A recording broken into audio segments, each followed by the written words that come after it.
Une transhumance chamboulée pour les bergers de la vallée d'Aspe. Les chemins qui conduisent aux estives sont impraticables après les gros orages du week-end dernier. La décision d'écourter la période en altitude a été prise. On est parti à 9h ce matin.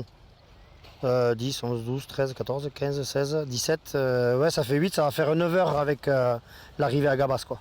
9 heures de marche pour les 700 brebis, un long détour par l'Espagne.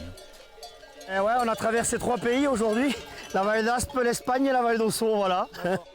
La descente d'estive était prévue dans 15 jours après plus de 3 mois, passés sur la montagne d'Arnous à 1500 mètres d'altitude. Là ça a été l'estocade je dirais avec ce qui est tombé vendredi.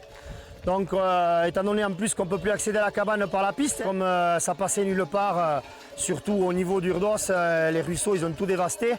Donc le plus simple, même si ça l'est pas, c'était quand même de passer par ici quoi, pour assurer la sécurité et la facilité pour les animaux, quoi. Pendant cet été, les 3 bergers d'Aspe ont pu profiter des pâturages de montagne pour produire leur fromage d'estive. On a trait 2 fois par jour jusqu'au 1er août. Et au 1er août, on est passé à une traite jusqu'au 15 août. On a arrêté jusqu'au 15 août. Là c'était la période je dirais de repos entre guillemets où les bêtes pouvaient profiter de la montagne. Après on s'en sort bien, on est content, il n'y en a pas eu de perte, ni côté berger ni côté brebis, et parce que ça pouvait arriver avec la tempête qu'il a fait, quoi. Une longue journée et un troupeau fatigué pour une arrivée tardive au point de chargement des brebis en vallée d'Ossau.